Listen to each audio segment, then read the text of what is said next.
Talked to Orlando running backs coach David Reeves about his backfield before the game. Said he worried about all these Florida guys playing in these conditions. He goes, no, man, we have Davion Smith played at Michigan. Hunt played at Purdue. We've seen this before. On 2nd and 10, going to the air, unable to hold on is Jalen Marshall. Well, we basically saw the same play earlier on in the game, and Jalen Marshall was able to make the catch. Here you see the ball's just a little bit high, but yeah, he's got to make that catch. Got to make that catch, but they're going to try to use the body. So slippery out there, even with these gloves on, that make catching the ball a lot easier than it was 10, 20 years ago. Yeah, definitely. That moisture gets there, and the ball's, you know, just a little bit high and behind. It makes it hard. But hey, look, he played college football at Ohio State. He played 10 games with the New York Jets, so he's dealt with this. On 3rd and 10, that pass complete to Rennell Hall. And he's saying, I got the first down. Had to kind of come back to make the catch, and you can see the official saying that to him. It's 4th down. He rolled it short. That ball was on a rope. I don't think there's any question here, is there, as to whether they go for it or not?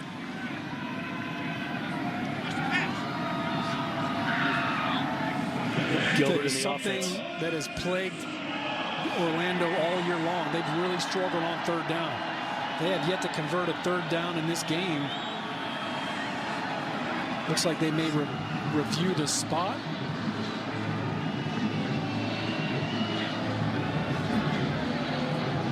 Good luck seeing what yard line that's on. Yeah, that is not a job that I would want right now. It's near midfield.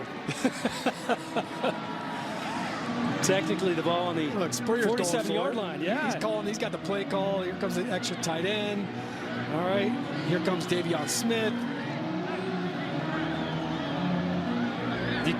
You can imagine what Garrett Gilbert is hearing in his headset. Oh, shucks, Garrett, might as well go for it. Mind the game, it's 4th down. The explanation from our referee, Brandon Cruz. Confirmed. Well, I'll tell you, for the Stallions, Silver, Siliga, and I mentioned before, Mike Purcell have done a great job inside. Keeping it on the ground here, head down. Second effort picks up the first down. Davion Smith, well done there before he's taken down by Micah Hannum. It stopped initially behind the line of scrimmage. Yeah, really good push right back in here by the left guard and left tackle. But he just bounces off. Looks like he ran into the tight end there. You mentioned a good second effort. And it looked like Trevor Riley, the linebacker, got caught inside. Ball now on the 42-yard line. Fresh set of downs for Orlando. Keeping on the ground. Came Hunt. Johnny Paul. Big hit by Paul. The Utah product. Yeah, just a little draw play, Helly, and you mentioned it, Johnny Paul. He's going to come out of the left side of the screen. Look at him just come flying up, unblocked. Good job there by Siliga, too, getting in on it. You know, this Orlando offense, last week, they really found the running game in the second half of the game, but they're doing a pretty good job here. 2nd and 10. Back to throw is Gilbert. Gilbert pressured, completes the pass to Charles Johnson. Looked for a minute like that Stallions defense might get to him, but he remained calm in the pocket. Looks like we lost one of our audio guys down there too. Hope he's all right. Good job by Gilbert using the legs again. I tell you, it's been a pretty good matchup to watch on the outside. Will Smith versus Charles Johnson. He's done a pretty good job right there, but the scramble drill, that's one of the toughest things for defensive backs to handle. It's a long time to have to cover. 17-yard gain for Charles Johnson.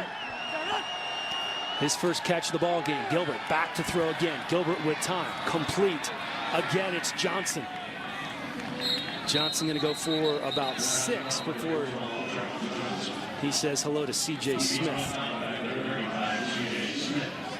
Over 7:20 to go here in the first half. You can see the snowy, slippery conditions here in Salt Lake. A far cry.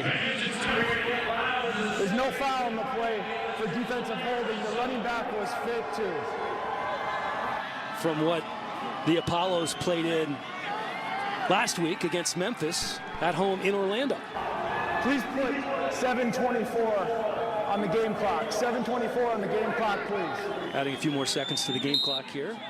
Going to set that at 7:24 as the clock runs. We're looking at 2nd and 2. Remember, a quicker pace here in the AAF. Play clock's 35 seconds. Not a lot of time to mess around. Davion Smith again in the backfield.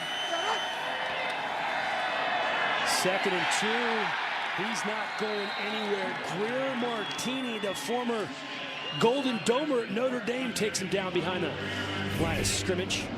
Yeah, Greer Martini, you see him right here. He's just going to attack downhill. I mean, really unblocked. I don't know where the center was going on that one. Somebody's got to account for the middle linebacker, Dan. He's usually the first guy you point out. There he is. There's the mic. Tell the quarterback what to do. That's what most centers do. Quarterback gets all the credit. That's all right.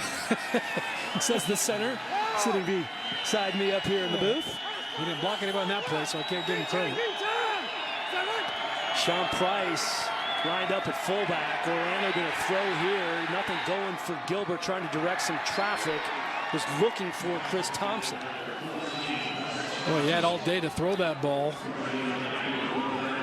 Carter Schultz going to get some pressure at the end, but again, another 3rd down play that they can't convert.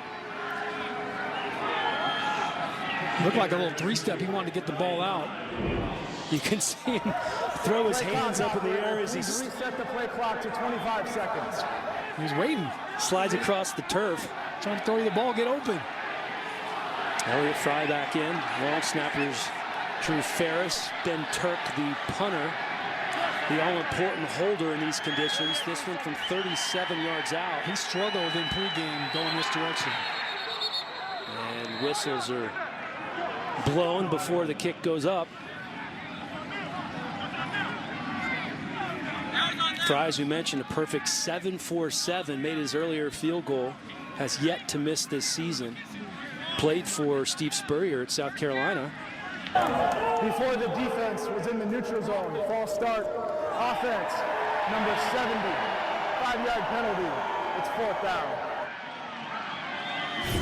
Number 70, that's Quintarius Eatman. You can see he's actually playing left tackle.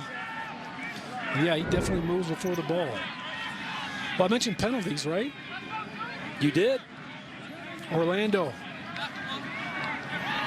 They are one of the more penalized teams in the AAF. Yeah, they lead the league in penalties. And I mentioned that, you know, I was watching Fry kick in pregame. We were standing up here. The wind was moving. You were standing up here. I was standing down there, by the way. Yeah. The flags, I mean, the orange flags, they were horizontal. Doesn't look like it's as windy now.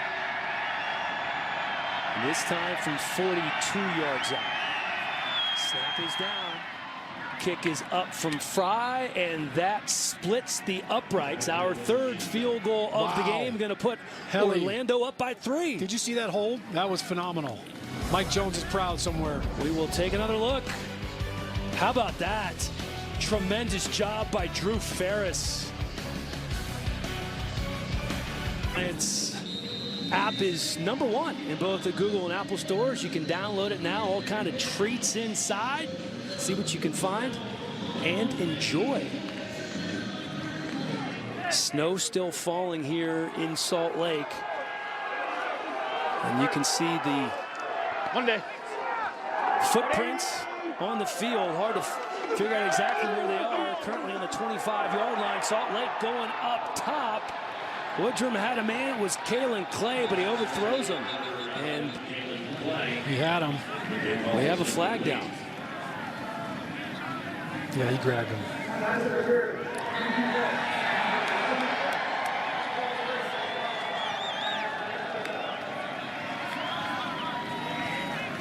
Take a look here at the pass interference call. Yeah, you're going to see Kalen Clay right here.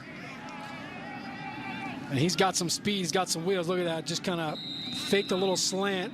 Ran right by the corner. Marquez White.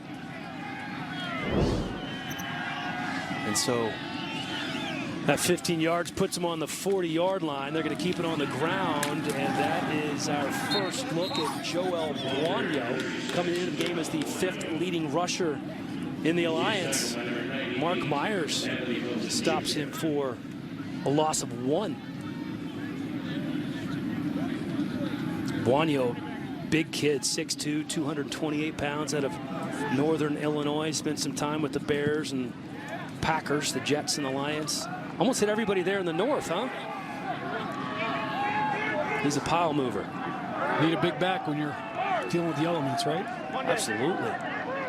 5 wide receivers set for Josh Woodrum. Woodrum going to the right side, has his man. That pass is complete to Brian Timms. Timms was actually cut by Orlando earlier this year, and Salt Lake very happy to add him to their roster. One of the few men in the world who has a Super Bowl ring and a Grey Cup ring. Brian Timms out of Florida A&M. Terrell Newby checking back into the game at running back for the Stallions. They're looking at 3rd and 3. Woodrum going to throw again from the 47. And there's nothing going there. Kenny Bell, the guy he was looking for. Man, it looked like he never saw the football. Kenny Bell's just going to run a little crossing route, a little shallow cross. He's not even looking for the ball. It hits him right in the helmet. Right off the noggin. You know, he's trying to read the coverage as he's running across the middle of the field. You can ring my bell. Well, Woodrum put it where he was supposed to. Pretty good numbers so far for Woodrum. 7-9 for 88 yards. Back deep to receive, Ernest Johnson. Austin Rico's punt. Going to land at about the 3-yard line and bounce in and out of the end zone. 3-point ball game here in snowy Salt Lake. We're back after this. In conjunction with Navy Federal Credit Union, the Alliance is proud to be staging a military seat upgrade program where families each week are able to upgrade their seats on game day in recognition of their service. Very cool program there. Is still a 3-point ball game here in Salt Lake. Ernest Johnson out of South Florida in at running back for the Apollos on 1st and 10. Nice spin move there by Johnson as he picks up 7. Johnson, a real interesting story, by the way. He was not on this roster early on, Sean, as we get another look at the run here. Yeah, the fake the reverse right there. You can see Trevor Riley, he's in play, forces him back into his help. But look, Steve Spurrier, he loves the trick plays. We saw it in week 1. We saw their version of the Philly special. We asked him, we were talking about it, I said, hey, do you have any clever names for it? He's like, no. Just called it throwback to the quarterback. Nothing tricky, 2nd and 3. That pass incomplete, looking for Dante Dye. Back to Ernest Johnson quickly. He played at South Florida where he was familiar with running back coach David Reeves, who was his offensive coordinator there. He was in minicamp with the Saints, not invited back to training camp. Was working on a fishing boat in the Keys, working as a personal trainer. Kept calling Orlando, say, hey, you need a running back, you need a running back. Finally, they brought him in. He didn't start the first 2 weeks. And then he goes for 79 yards last week, the most productive game for an Orlando running back this season. On 3rd and 3, Orlando going to go to the air. That one complete to Charles Johnson. And it's a 1st down, Apollos. Here we go, Johnson and Johnson. All right, you talk about Ernest, now we got Charles. I'm not talking about the baby powder.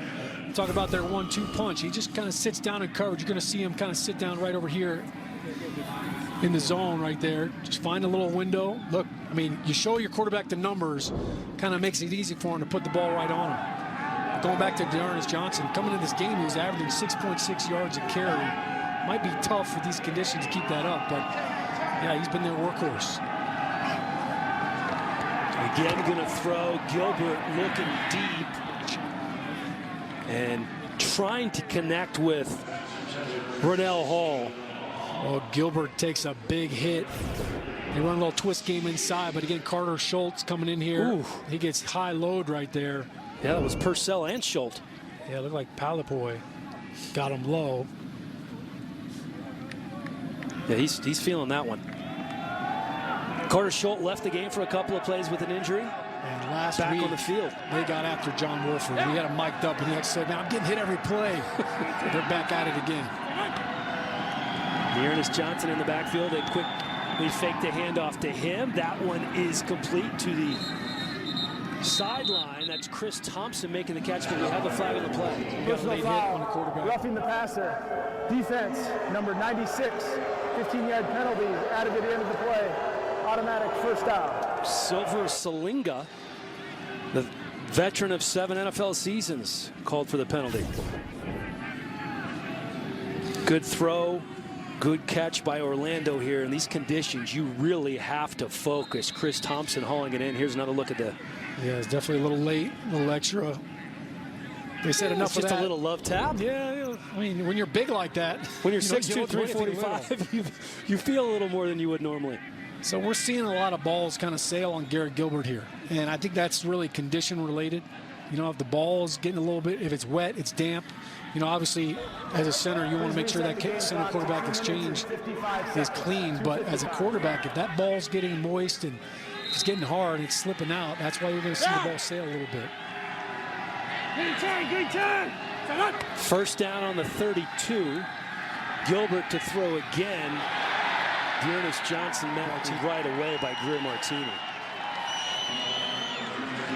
Greer Martini does a great job right here, seeing the offensive lineman leak out. He snipped this out from the get-go.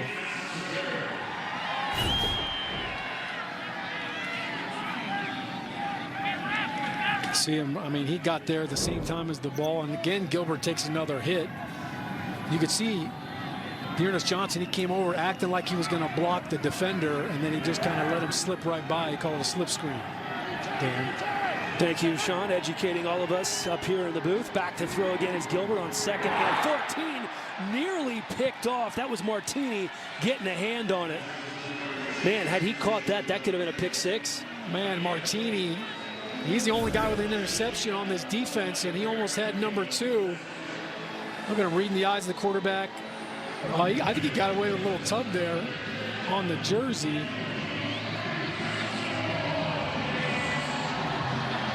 Nice job.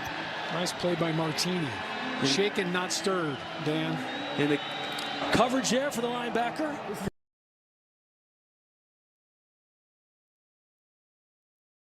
Going to converse with the head ball coach. I made the mistake of calling him the old ball coach on Twitter the other day. I was quickly corrected by many Florida fans. It's the head ball coach, Mr. Tennessee Volunteer, okay? Listen. He hung up the phone real quick when you brought that up. He did. He went to Tennessee.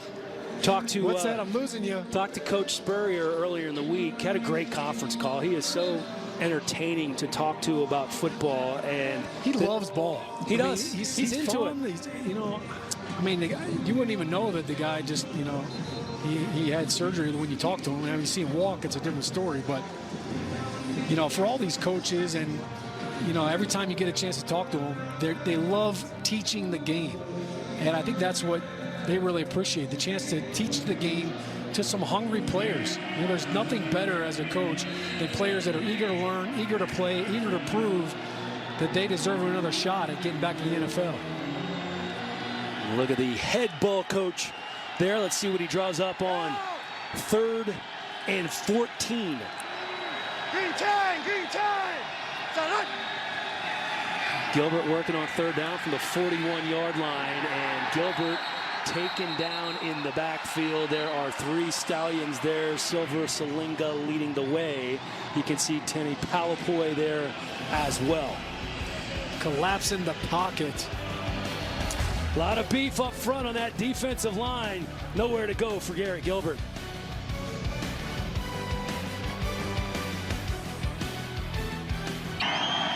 Orlando going to be punting here. Ben Turk.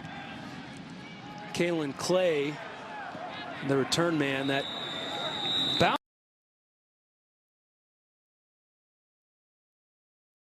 A look at the head ball coach there. Jason Fisher got a chance to talk to his wife earlier. Jason, what do you have? That's right, I did. And she just said she and Coach Spurrier are both so happy that he's coaching again. It's one big happy family. They're really with the team 24/7 pretty much, traveling with them, living with them in the hotel. They couldn't be happier, and it really feels like a family atmosphere with the Spurriers and the Apollos. All right, thank you, Jason. Couldn't be happier right now. Wife Jerry and Steve just living the dream. Spurrier at 73 years old, the oldest head coach in the Alliance. Pretty cool that he gets a chance to face off against Coach Erickson for the first time in his career as Salt Lake going through the air and not going anywhere, actually, after Earl Okine gets in there, take Josh Woodrum down. It's hard to believe that those two coaches have coached 785 games together before facing each other.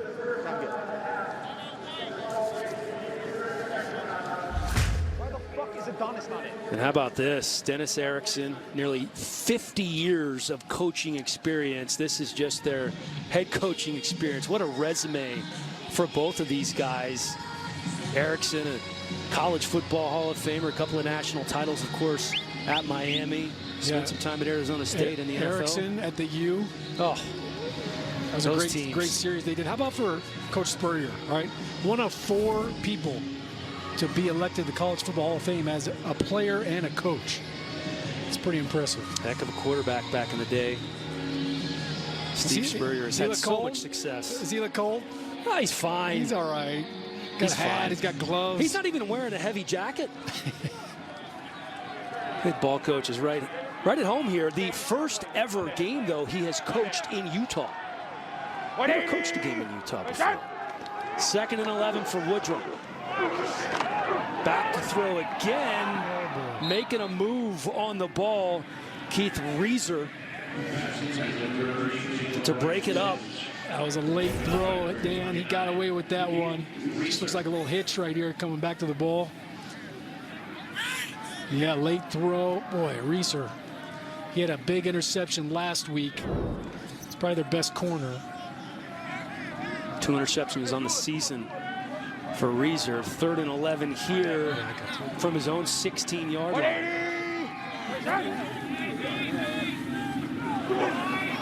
Woodrum dumps it off short to Oliver. Oliver tries to keep his feet, but heck of a tackle by Josh Evans. Nice hit. Josh Evans is basically playing middle linebacker. He's right in the middle of the field. Comes up, takes the legs out. Evans, the former 6th-round draft pick from the Jags in 2013. Started 37 games over the course of his NFL career with the Jags and the Redskins. And we're going to have another punt this time. It's going to be Austin Rico. Rico, an interesting story. Like a lot of these punters and kickers, he did both in high school. Actually made a 67-yard field goal in high school, which still is a Washington State record. Also led the nation in punting, averaging 48 yards per punt in Idaho. One of the many Dennis Erickson connections. Erickson, of course, spent some 67 yards time in Idaho. Yeah, that's lengthy. Quinn back to return here. And it looks like he could have plenty of room. Ball goes through his legs. The snowy conditions making it so hard to catch a punt. Finally corrals it. And this is not going to be great field position for Orlando. The tackle made by Greer Martini. Here's another look. Oh boy. Right through the arms. You could see him kind of backing up a little bit. It's almost impossible to catch a punt in these conditions. If you're the special teams coordinator, do you just tell your guys just maybe don't touch the ball in these circumstances? Well, I mean, after that, maybe. But yeah, I mean, you're trying to gauge where the ball is, and you know, you could see him backing up right there. I mean, he looked like he was in position. It just went right through the arms. 65-yard punt is how that's going to go in the books from Austin Rico. Garrett Gilbert back in for this Apollos offense. Davion Smith beside him in the backfield. 1st and 10 from their own 10-yard line. Smith picks up 2, maybe 3 yards. Darius Hamilton, Trevor Riley there to make the stop. This is the second timeout of the half for Salt Lake. 30-second timeout. Yeah, to your point, Dan, with this field position, they're going to unload the timeouts, see if they can get the ball back and try to either take the lead or tie this game up. You know, last week, Salt Lake jumped out to an early lead. They were up 9-0. They ended up giving the lead back going in tied at halftime. But, you know, this offense, we talked about how they struggled in the first couple weeks of the season. This could be a big stop for them right here if they could find a way to get the ball back. And, you know, with another timeout, they could get the ball back with 30 seconds. Maybe have a chance for a shot at the end zone. I don't know how many shots you're taking in these conditions. This really limits You got your ability to call certain plays here. 2nd and 7 from the 13-yard line. Davion Smith, the tailback, gets the carry. Can't shake the Stallions tacklers. Paul, one of the first guys there. Good old-fashioned gang tackling from this Stallions defense. About 6 men there on the tackle. It was the most talked about commercial if you watched the Super Bowl, which I'm sure you did. Now you can take a look behind the scenes and see how it was made. The making of the 100-year game. That's tomorrow at 4 Eastern, only on NFL Network. So many big names, Hall of Famers, Pro Bowlers. You had Odell on there making a catch. You had Jim Brown. You had Orlando Pace. Saquon. Yeah, Orlando Pace was the Lone Ranger. The lone offensive lineman. That was a great commercial. I'm definitely watching that. Where were you, by the way, during that commercial? Yeah, I was in the kitchen. I was eating the cake that got destroyed. I'll bet you were. Marshawn Lynch, that was great. Love me some Marshawn. 3rd and 8 here for the Apollos from their own 13. They elect to keep it on the ground. That's Smith picking up the 1st down and then some. Finally knocked out of bounds. That was Micah Hanneman, and he could have picked up a whole lot more. Yeah, it looks like just like a little delayed draw. Good block right in there. Look at that cut block right there by number 80. Sean Price just takes the linebacker's legs out. I mean, look, they're just calling a draw. It's a safe play. 8 carries, 52 yards last week for Davion Smith. 9 carries for 45 so far, including that 18-yard run.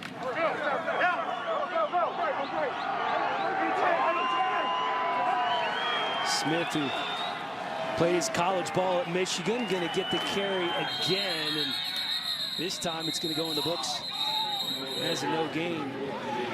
Smith got the first forward progress was stopped. rushing losing the football. TD in AAF history as the clock continues to wind down. Yeah, Dan, if I'm standing in the huddle, hey, both hands on the football. Clearly, Salt Lake's trying to rip that football out. They almost got it out there, but they had ruled that forward progress had stopped. They're going to have to run one more? No, I think they're good. I think they are going to be content in these conditions to go into the locker room with a 3-point lead. Hey, any lead is a good lead, especially when there is snow on the ground here in Utah at the base of the foothills here of the lovely Wasatch Mountains. Nightfall is upon us, snow is on the ground, and we have a 3-point ball game. Jason down on the sideline. Coach, it's your first game coaching in the state of Utah, a little different than Florida. What do you think so far? Oh, we're not playing as well offensively as I'd hoped, but we got a little bit of a lead. Our defense is playing well, so we're going to try to win a ball game is what we're trying to do. Well, you're going to need some more points. What's the message to the team in the locker room to score more in the second half? We got to be a little bit better than red zone, hopefully. All right, well, good luck in the second half, Coach. A little bit better in the red zone. It is a cold and frigid and snowy day in Salt Lake City at Rice-Eccles Stadium. The Orlando Apollos coming in from Florida. Got to be chilly. Head coach Steve Spurrier has actually never coached a game in the state of Utah, so I can assure you Steve Spurrier must be like, what is going on, right? This, playing in the snow is great. I mean, I used to play in the snow all the time in Fort Wayne, Indiana. We always play tackle football in the snow, so this is great football weather. Another place that it's really cold right now is Indianapolis, the NFL Combine going on there. Do you know Garrett Gilbert, the quarterback for the Apollos, was not even invited to the Combine? Was not. Was not invited. Wow. But so while the Combine folks might not know about Garrett Gilbert, let me tell you, the NFL folks seem to know about the AAF because let me show you a little picture that surfaced from today. Do you recognize this guy, you guys, wearing our Alliance football ball cap? Jerry Jones rocking the Alliance cap there. Can we say partnership? You gotta love that, right? I love it. All right, well, we have a pretty close game for you right now in Salt Lake City. It's cold there. Let's take a look at a few of the stats in this game. Steve Spurrier saying that he needs to get the offense going, you guys, because they're just leading by 3 right here. Salt Lake only kicked a field goal and Orlando 2. So what do you think? What's happening here, Kevin, in the snow? Well, when you have to throw the ball in small windows, you see it's affecting the accuracy just a little bit. But, Orlando, hey, they're not afraid. This offense is wide open. He's getting it done. He's throwing the ball downfield. This is a great screen pass. Devion Smith, great block by the offensive guard, Jordan McCray downfield. They're still running their offense. But like you said, though, field goals, they're not necessarily adding up. And, we don't want to show, footage of field goals. But they're still throwing the ball. But 3 points because it's hard to operate when you get down in the red zone. Yeah. Especially in the snow. No, I mean, you think about it, and it's the offense is not playing well, but can we just say the defense? We're defensive guys.